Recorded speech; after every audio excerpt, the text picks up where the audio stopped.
Dr. King went to the Birmingham jail because he was prepared to suffer the consequences. I'm prepared to suffer the consequences.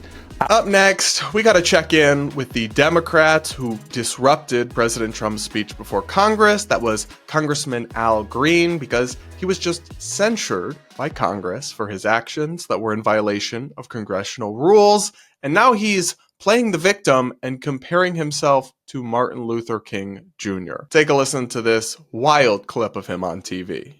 I did what conscience called upon me to do, and my convictions demanded that I do when I spoke to the president. I would do it again. I regret that I've been censured. There is talk now of removing me from my committee with the Honorable Maxine Waters, the Financial Services Committee. My guess is this is not over, but I will stand on what I have done. I'm not ashamed of what I have done. And when you mentioned John Lewis at the genesis of this interview, it caused tears to well in my eyes. I knew him. I know his story. He told me that he thought he was going to die on that bridge. And he told me about peaceful protest. And the one thing that stands out in my mind is, when you do it, be prepared to suffer the consequences. Dr. King went to the Birmingham jail because he was prepared to suffer the consequences. I'm prepared to suffer the consequences.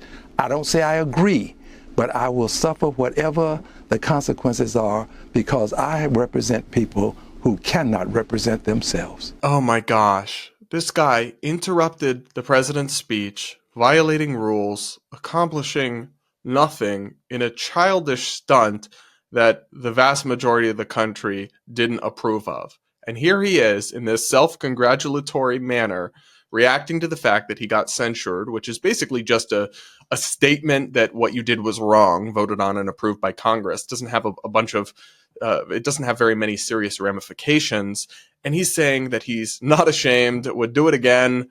Wow. I mean, maybe it's achieved his main goal, which I don't think was standing up for his constituents, because actively making your side more unpopular and sabotaging your ideas and your perception in the public's mind puts you further away from enacting the policies you think help your constituents. I think the real goal was to get himself attention and get himself on TV and talked about, and it certainly succeeded on that front.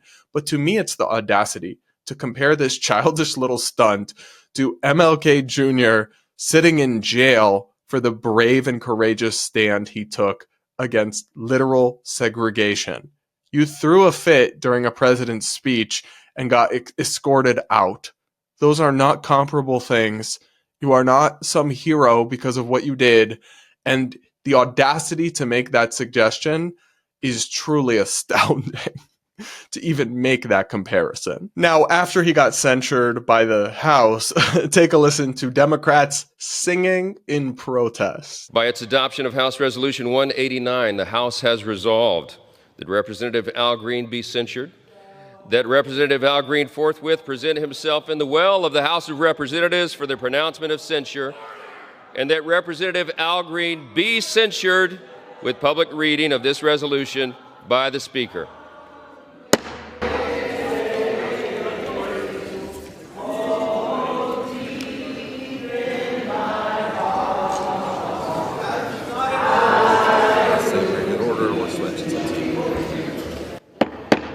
The House had come to order. The House had come to order.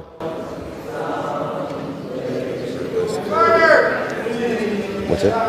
What's it? You want to let him keep doing this, or tell me clear?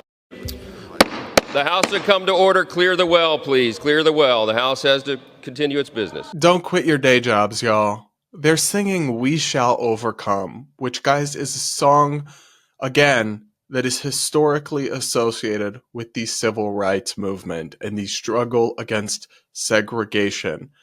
Babe, punishing a congressman because he breaks the rules and interrupts a speech the same way you would punish anybody else, a white Democrat, a Latinx Democrat, a they-them Democrat, anybody who pulled this little childish stunt would get the same treatment. That's not segregation. And y'all, again, are trivializing and exploiting this stuff. We talked about it yesterday. Like 80% of the country in flash polling, or at least of viewers of this speech, thought this stunt was childish and made Democrats look bad. And they are doubling down on it. At least some of the prominent figures on that side of the aisle are. Take a listen to Sunny Hostin of The View give her take on all this. 10 Democrats voted to censure Green. Wow. Do you want a list of the 10? Do you want to hear their name? Yes, I do. Why go after them, too? Go after the Republicans. Because they don't know how to fight and be part of an opposition party. Representative Green gave them the example. The Democrats are not meeting the moment.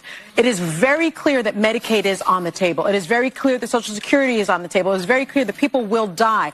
The baby boomers, the civil rights generation, they knew what they had to do. They were willing to fight and die for their rights. This generation of Congress, they are not meeting the moment. This is an existential crisis. Hey, so this is insane. There is no existential crisis because Republicans are talking about increasing Medicaid spending, but not as much as is planned. That's what she means when they say cutting Medicaid, by the way. That's what they mean. That they're going to keep increasing the amount we're spending on these government healthcare programs, but by less than planned. So it will keep going up, but just not by as much. That's the existential threat they're saying justifies people to fight and die in resistance. The rhetoric is out of control, y'all. I mean, to be speaking like this in such dire terms when we literally have political assassination attempts and political assassinations like the Free Luigi cult and their little hero guy that they all love now.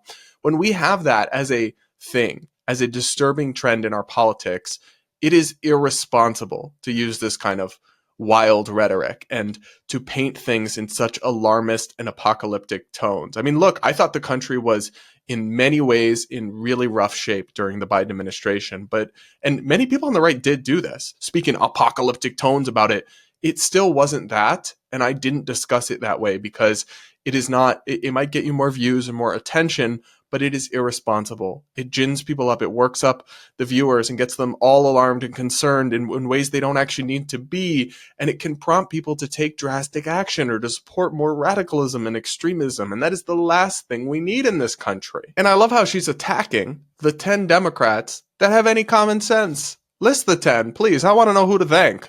I want to know who still has some common sense about how you should conduct yourself and not being childish. And the funny thing is, she's saying they don't know how to fight and be a resistance. Actually, those are the 10 that do. Because with this little stunt and the other Democratic protest to the speech, they made Trump look more sympathetic. If Democrats had just simply all not shown up or had just sat, applauded at certain parts that were not objectionable and been adults during the parts they disagreed with and maybe shook their heads or just indicated some form of disapproval, then the whole conversation would have been about what Trump said, which did include some straight up factually false things and some wild statements. Instead, they put on a childish spectacle that got Trump somewhat off the hook because everyone was talking about that instead. And ironically, they played into Trump's hands. Those 10 who actually understand how to conduct yourself and how not to are the ones who do know how to resist in a dignified fashion and actually maybe foster some sort of unified pushback. But of course, the people on cable television who get paid millions of dollars, I'm sure, for this level of political analysis, think the wildly unpopular and unsuccessful approach is actually the right one, and that the few Democrats who understand that that's bad are the bad guys. If they go with this message and they double down on the cray-cray on their own side of the aisle, they better get used to losing. That's all I'll say.